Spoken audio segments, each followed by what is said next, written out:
Well, hello. Let's look out my front window for tonight's for tonight's pens in use. So I'd like to welcome you to another exciting episode of Pens in Use. This is the show where I talk about the pens and inks I've been using throughout the week.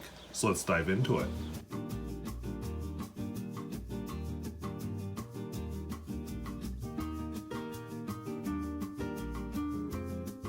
If videos like this interest you, where I talk about fountain pens, both new and old, and at all price points, I would invite you to subscribe. And hey, how's the weather been where you are?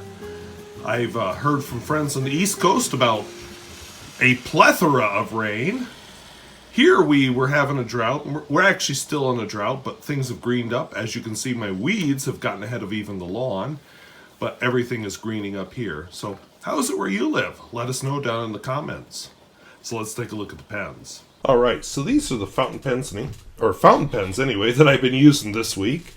From left to right, we have a Montblanc Monte Rosa Turquoise, a Kaweco All Sport, a Welsh pen, a Kaweco Dia 2, a Swan Mabie Todd 3240, and let's see if I can get the name right, a Visconti Gold Point number 1, a Majestic, a Kaweco V16, which is related to this pen, only it's an ancestor, and of course, the Lamy 2000. As always, I'll be doing my writing in this cognitive surplus notebook. So let's take a look at these guys. All right, I'm going to try something a little bit different. This is, well, I'll get into why I skipped a week there. But this is from previously. And what you don't know, maybe you know, I can't really make it out. I am actually turning everything at an angle because it's felt uncomfortable to me how I've been holding these pens for all these years in this set. And I thought, what if I tilt the camera? Let's do this. So I'm tilting the camera at an angle to the table so I can write more naturally. So we'll just see how it goes tonight. If it fails, it fails. All right, so my first pen is this Monteverde Turquoise. This pen, I guess, is fairly uncommon, but this is the student edition of Montblanc. So these are much, they're not at the level of the super expensive Montblanc pens then or now. This one, I think, has some nice refinements. I don't think it has a bird splat anywhere on it. Nope, I don't see one. And the nib, oh shoot, my battery's about to die. So I can plug that in to the charger. All right, it says 3 minutes of battery left. Like, oh, sugar hack. So it has, I like the nice diamond-shaped ink windows. Hooded steel nib, which, it's a Montblanc, so steel nib on a Montblanc? Yeah, because it's the student version. They didn't always make super ritzy high-class pens. So it's a Monte Rosa Turquoise. The ink in it is one I have used, but it's like it's been looking for a pen. And just kind of by chance, I think I found that pen. So this is Kyo-no-oto. Kyo-no-oto. I gotta say it faster if I want to sound Japanese. Kyo-no-oto Hisoku. Which, I forgot what that means. But I will say this feels a lot more natural writing diagonally like this, so something this squirrel has got to keep in mind for the future. So vertical strokes, looking good. See, I'm not even struggling to hold the pen in the right direction right now. It's just natural to me to hold it in the right direction because I'm diagonal just like the paper.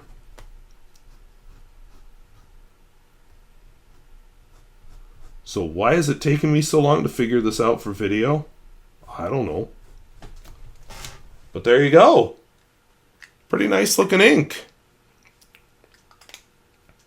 My next pen If I do what I'm kind of thinking about doing tomorrow night or tomorrow morning, will be in my pocket then. I'm thinking about going to the Black Hills. This is my Kaweco All Sport. It's a aluminum version of the Kaweco Sport, but my Kaweco Sport is empty, so we're going with this.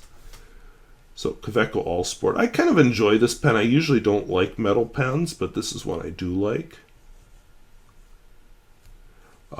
Again, just like it's the regular Sport, not a good pen for long writing sessions, but a perfect pen as a pocket pen, which if I do what I say, I'm probably going to be wearing shorts tomorrow. So this will go right in my shorts pocket. I will admit this one would be more painful to lose than the regular Noodler's Sport, but not irreplaceable either. So this is Noodler's Ottoman Azure, which is a kind of an interesting shade of blue. I like it. You know, I've used a couple different Noodler's blues: Bay State Blue, Navy, regular blue, luxury blue, Himalayan blue. This ranks right up there as probably one of my favorites. And I say that as somebody who didn't used to like blue ink at all. I guess finding out what was out there for blue ink helped me a lot. And you laugh because you know you know that Parker Quink Washable Blue is a major star on this channel. Okay, so this Welsh pen has held its seal pretty well. You know, it's just a no-name cheapie. Pretty no-name cheapie, but no-name cheapie. So it's a Welsh fountain pen. The ink, that's all I know. I don't know a model or anything. It's Herbin. And it's got to be almost out of this. Bleu. Myosotis. This is me kind of afraid that it'll pick now to run out of the ink. Because it's been... Oh yeah, I think it's getting close. It's been holding its own for several weeks. You know, pens in use hasn't been going on for several weeks, but I've been writing with it regularly. You know, it's not the most exciting writing. It's just good writing. Yeah, I think we're at the last dregs of the ink. And then another pen that I've been using a lot, although this one I can look at its ink level, is the Kaweco Dia. Kaweco Dia 2, actually. Sort of Kaweco's luxury pen, but definitely a lot cheaper than the luxury pen from other manufacturers. So this is the Kaweco, we'll push this up a little, the Kaweco Dia. Actually, if you follow ODE's channel, he has shown some very nice Kaweco sports made in exotic celluloid. Oops, no, this is a broad. Exotic celluloids and things, so I feel like some of them might be more expensive than the Kaweco Dia. The ink in this one is one of my all-time favorites. It's Noodler's Matahari Cordial.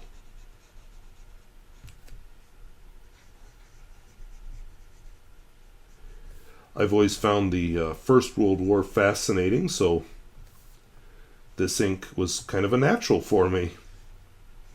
And, as it turns out, it's a darn nice color. It's maybe not the most cooperative ink on all paper, but on good paper, oops, I'm getting too far over. On good paper, this is a fun color.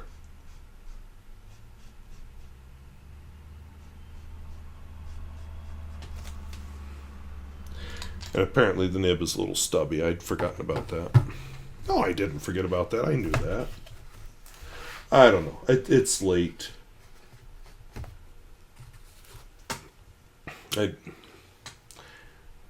my next pen is this Swan, Mabie Todd, 3240, so a British pen.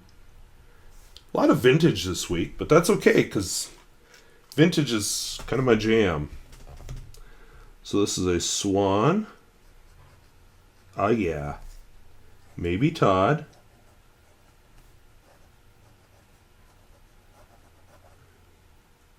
Uh, 3240. It's got sort of a stubbish nib, which I'll illustrate here in just a second. And it's full of a sample of Kaweco Smoky Gray, which was sent to me through the generosity of ODE.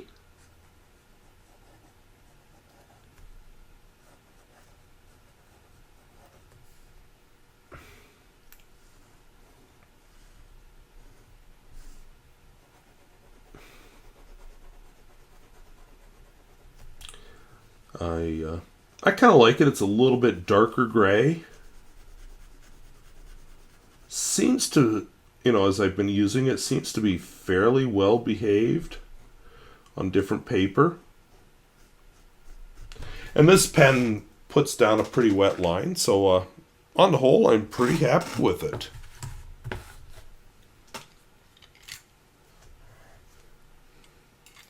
And then we get to a pen that you bought for me. So through the advertising dollars, because I definitely don't make... Oops.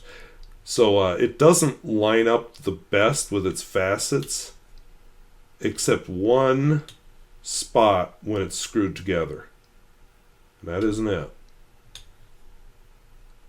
There it sort of is. Who cares? And I'm not Fig Boot. This pen would drive Fig Boot crazy.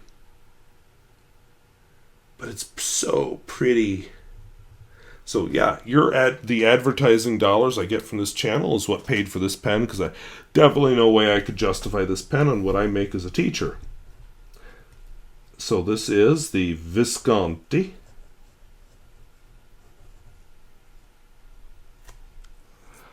Gold Point #1.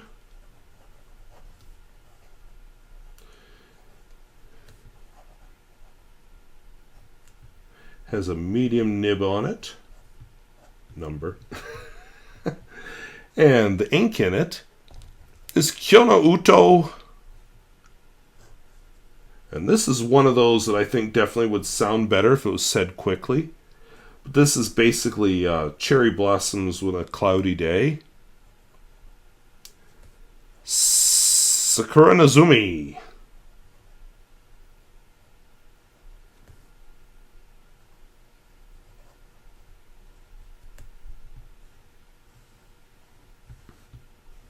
I like these Kyo-no-oto inks. I was really disappointed in them when, instead of continuing to come out with special editions, which I would have bought even though I'm on an ink buying moratorium, they decided to go with sparkly inks instead. So, I have not bought any new ones. But I will continue to enjoy the ones that I have purchased till I run out of ink. Or till I run the bottle dry, or whatever the heck it is I'm trying to say. I am tired. Long week of teaching. Full week of teaching. But we got a long weekend coming, because Labor Day. This is my Majestic. This is another cheapie. What a pretty finish, though.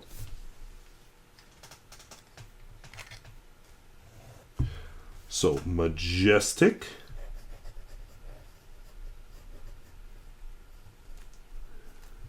Yeah, I don't know model for this one either. And this is one I need to film a review for it. Maybe with the long Labor Day weekend coming, I'll have time. This is Edelstein. For reasons I'll get to later in the video, the videos that you saw from me this week were old ones. That's why you saw the awful, awful book review. Because I had previously recorded them. Quartz. And, well, anyway, I'll get into it later. So this is Smoky Quartz. one of Pelikan Edelstein special editions, but they keep bringing out these special editions and then they go away. So they keep the formula, or they when they do special edition inks, are they test marketing different colors, or just trying to generate interest in the brand? Because the colors seem to disappear, after they bring them out for a year. This is my vintage Kaweco Sport. This is a Kaweco V16 Sport with an extra fine nib. Different animal from its modern incarnation. In fact, I'm planning this weekend to do a video where I compare this to the modern version. So this is a Kaweco V16 Sport.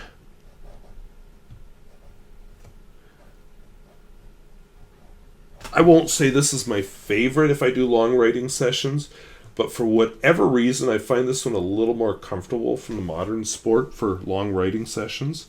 And the ink in it is another one from ODE. This is Kaweco Ruby Red.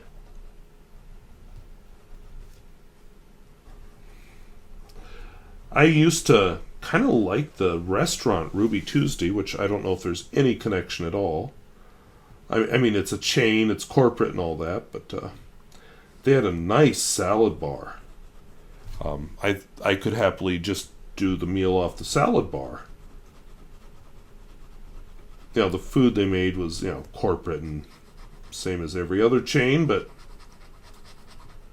I liked the salad bar. So I don't even know if they're still in business in Bismarck. I have not...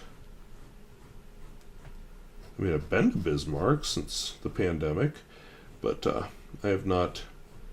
I've been really leery of eating out, so I haven't even gone to look. And it's, up there by Menards and stuff. I guess I drove past it this spring on my way to Turtle Lake, but never thought of it while I was passing it. And finally, back in service for the new school year is my beloved Lamy 2000. Its first fill, I don't know if it meant anything. LY.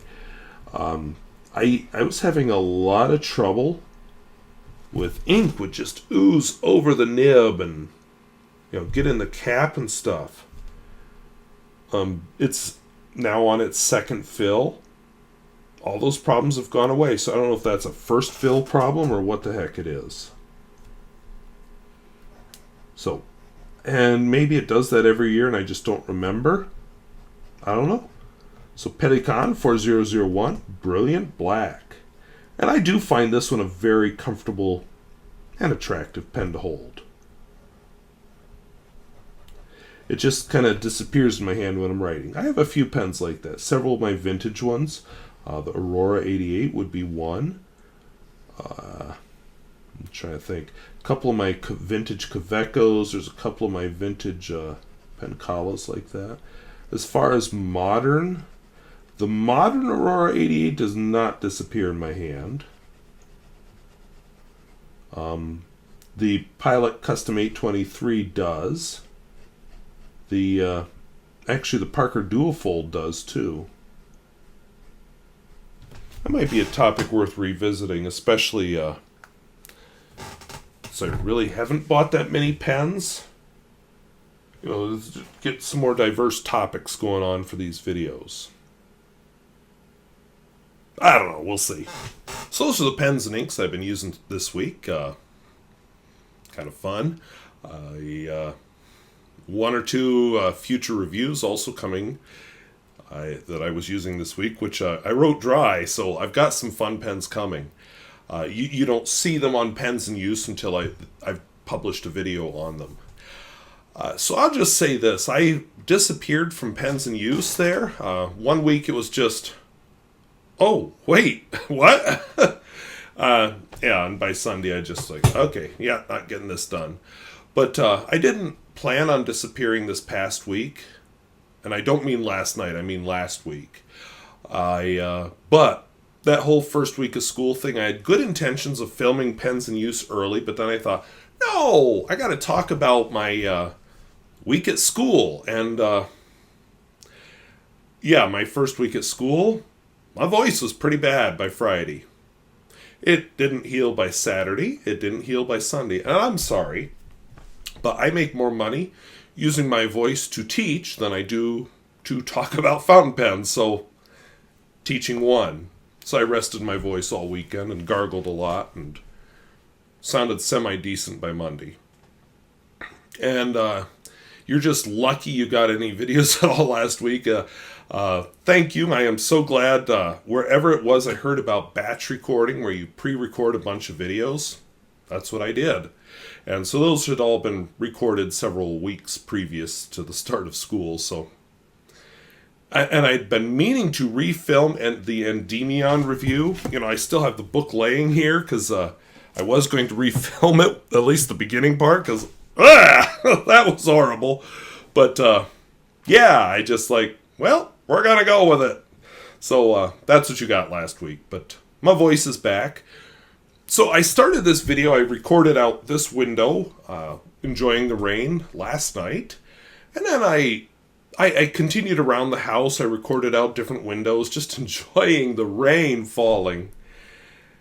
And I don't know if it's the furniture in here or what it is, but this is the only upstairs room where I get good audio when I film from, you know, the back of the cell phone. So,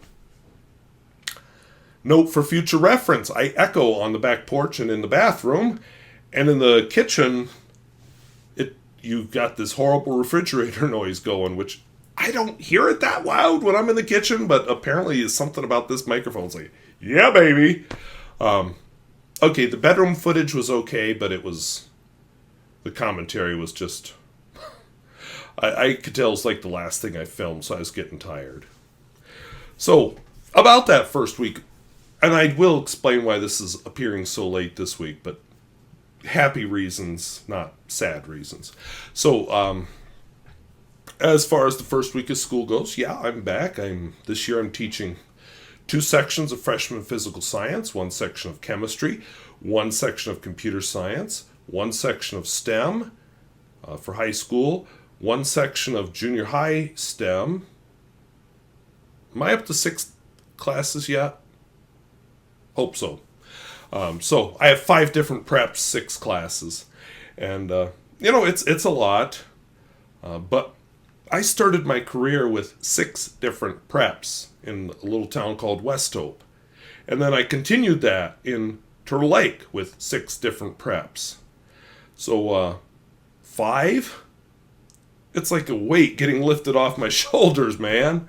So, I'm very happy to have it down to 5. I've had as few as 3. Have I had as few as 3? No, I've had as few as 4. I take that back. But anyway, I've been teaching for long enough that I've got plenty of old stuff to rely on.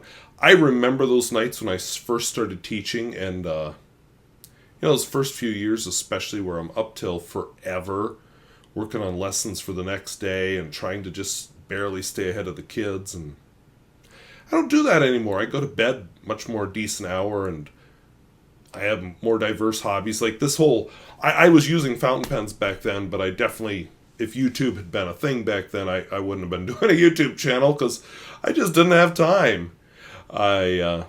So being an experienced teacher definitely has its perks. So I've got about 20 more years to go.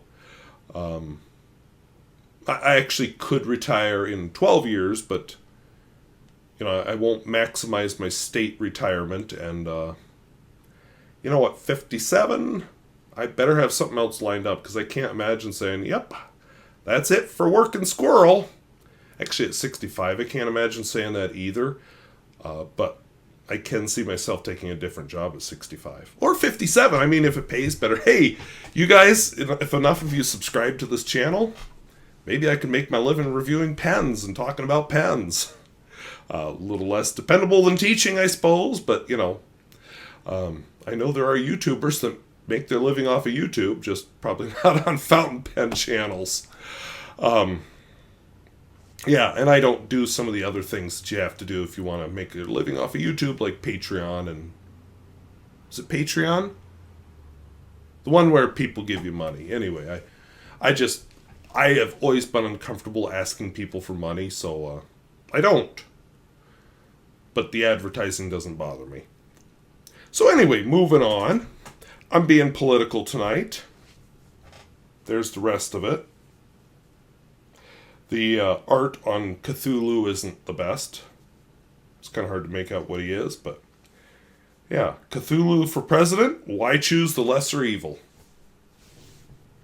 So, now you know where my politics stand. Speaking of Cthulhu, I'm generally pretty good in the summer about saving money and not buying pens and things. But I saw a book, and I just had to have it. Let's fix the autofocus here. I just thought that was the coolest book. So, yeah, I splurged even though I haven't been paid since June. I just wanted it. And, it's all... It really is the story, The Call of Cthulhu. Written like a Dr. Seuss novel. I'll just pick a page at random here. Hopefully I pick a good one. This page. Shortly after his death, on that hill by the sea, the professor's belongings were given to me. I was sorting through all of his research one day when I found a monstrosity made out of clay. So, it really honestly tells the whole story of Call of Cthulhu like it's a Dr. Seuss book. And it's just the coolest thing, and I can't feel guilty about buying that. I I giggled as I read it, and it may appear soonish. I gotta get through Hyperion and something. But it may appear soonish as a book review video, because it was awesome. I don't know what to say. I'm like giggling about it more than I have giggled about any of the fountain pens I've repaired this summer. I just love it. So, getting more serious, school has restarted. In North Dakota, you're supposed to be wearing a mask if you're not vaccinated. About, 42% of North Dakotans are vaccinated. About 98% of them are not wearing masks. So, I talked about when I made my trip to Medora before school started, I was super hungry. I could smell the food coming out of the restaurants. And when I get super hungry, like my hands shake, I was to that point today, but we'll get to that. And I'm like, but nobody's wearing a mask. It is creepy in there. So I didn't eat there, and I ate croutons that I'd bought at the grocery store in Dickinson on the way home for supper. Yay. So, yeah, it's a little uncomfortable going back to school with that, but at the same time, I remind myself, I'm vaccinated. So, there's a chance something horrible could happen to me. I could get a breakthrough case, but for the most part, the virus is hitting the people who are not vaccinated. And yes, it is true that the kids that I'm teaching are not responsible for whether they're vaccinated or not, because that all comes from their parents. Over the summer, you might remember I did a hiking in Fort Totten video. Well, after I hiked in Fort Totten, I continued south, and actually as I was driving through Cheyenne, North Dakota, I was going to stop there, and I did. I stopped there and took pictures and stuff. But I actually sat there in my car because I'd been listening to NPR because I'd run out of audio of The Economist. And so I sat there in my car listening to an interview with a 16-year-old kid from Phoenix, Arizona. I think it was Phoenix, Arizona. I can't remember now. It's been a few months. But anyway, he really wanted to get vaccinated, but his parents refused to allow him to be vaccinated. And of course, he's 16. He gets no choice. So,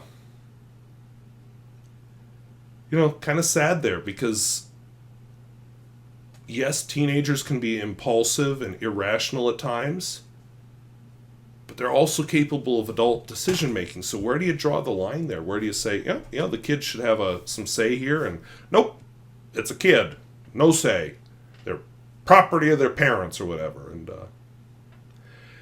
of course, where I live, there's definitely a much more anti-vaccine politic in the air, but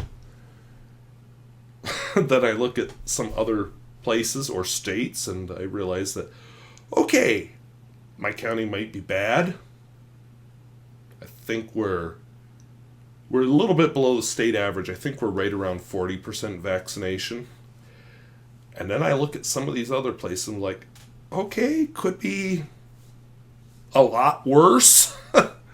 So, thank goodness for small favors. But yeah, the number of cases has gone up. Last time I looked at our number of cases of COVID here in this county, it was at 15. And that's in a county of about 3,000 people. So, and no precautions. Our games are wide open. Everything's wide open. So, yeah. But I'm vaccinated, so I feel a lot better than I did at this point last year.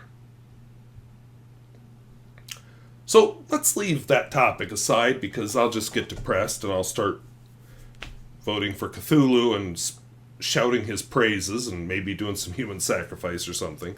So, yeah, read the book, sorry. Read Call of Cthulhu. So I'm going to move on to what happened to the video last night. So last night I filmed Pens in Use. I filmed the audio and, I was videoing the rain falling. No rain today, but was filming the rain falling last night and did my talking. And yeah, mostly the audio was unusable. So anyway, I ended up scrapping it. And by then it was late and I'm just like, I am tired. I want to go to bed. So bed won. And I kind of was thinking about going to the Black Hills, but I was going to talk, I figured I was also going to talk myself out of it, but anyway, went to bed, woke up, sans alarm clock, this morning at 4:30 a.m.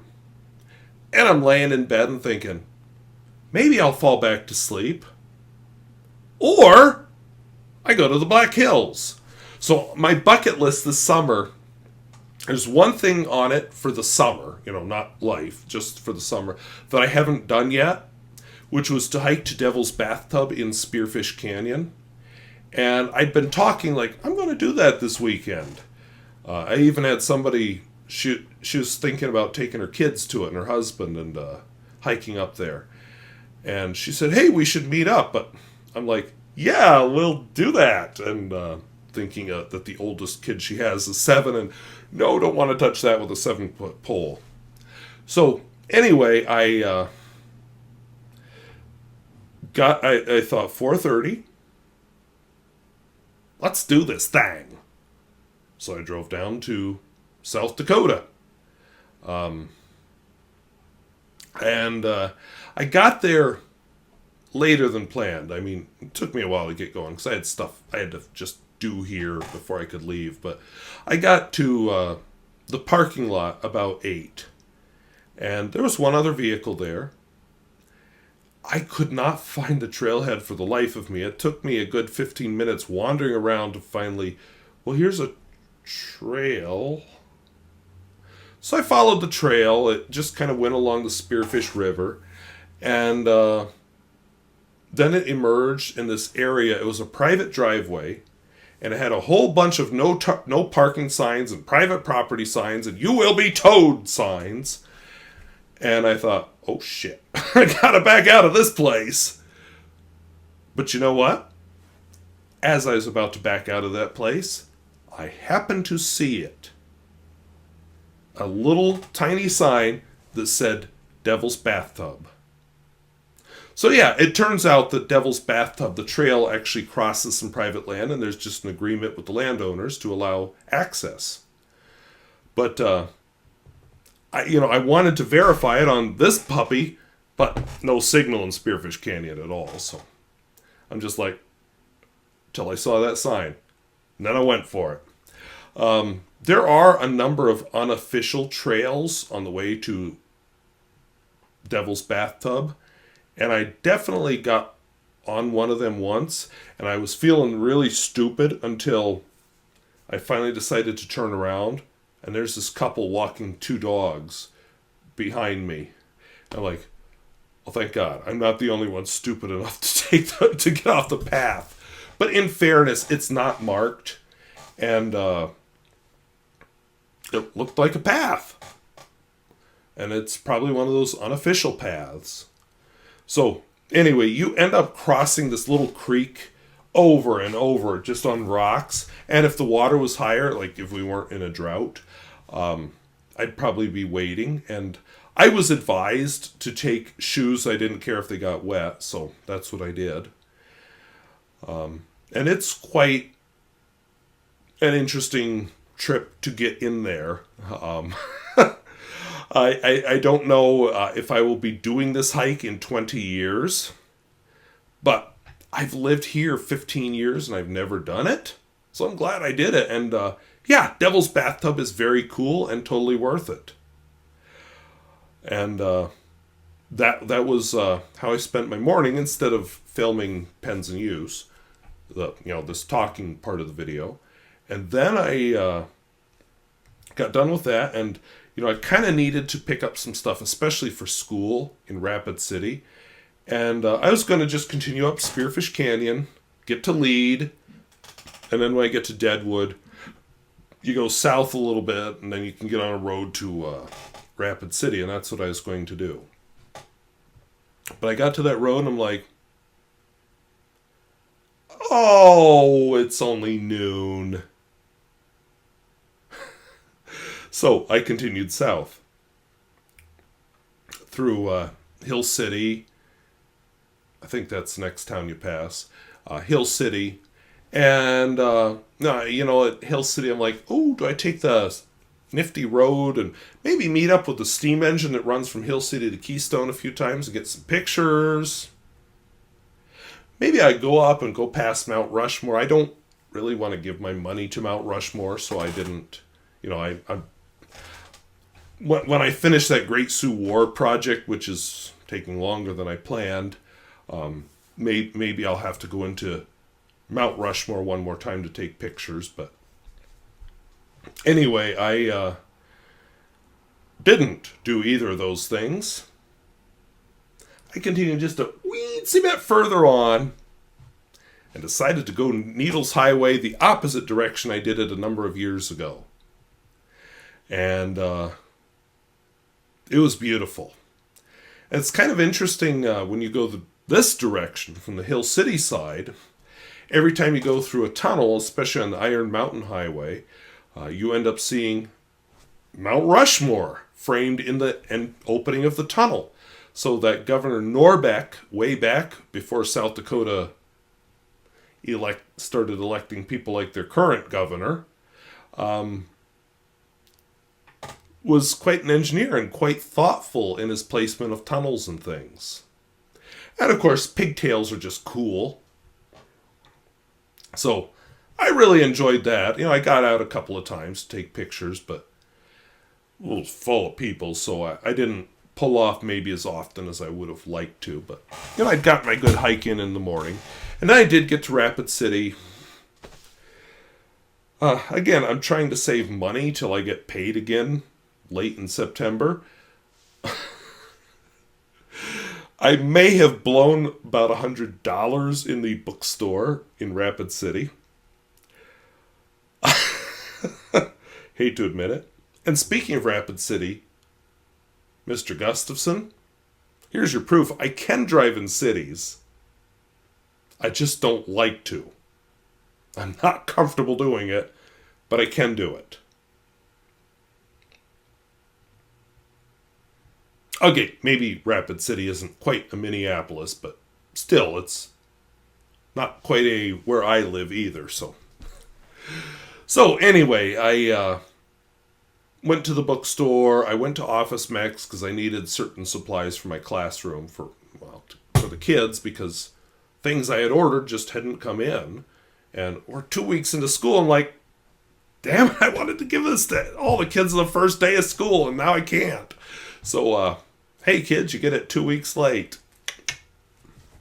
So, anyway, I had to find an Office Max, and then I came home. If I go that direction, I usually come home through Sturgis, and then I go up through past Bear Butte to Newell, which on this channel you can find a Pens on the Road in Newell. Actually, I think you could find a Pens on the Road in Sturgis too, now that I think about it. A lot of events going on. Sturgis, I think, must have had a classic car show or a parade or something, because it was full of not old cars. I mean, old, but not old antique. It was full of like Mustangs, Dodge Chargers, some of them very new. So I feel like, and Main Street had like a stand in the middle of it, so I feel like something was going on in Sturgis. And so I stopped at the grocery store there because I knew I wouldn't get home before the grocery store here closed. And picked up a few necessities because I was out of things. And anyway, they were just racing cars up and down the streets. So, yeah, something was going on there. And people all over the place. None of them in masks, of course. And then I got to Newell, and I decided, because I like Newell. So I decided I'm just going to take a stroll down Main Street with the Camry. And I didn't want to get out or anything. I just wanted to take a minute and go down Main Street. There were people all over. The fire hall there was packed with people, none of them in masks, of course.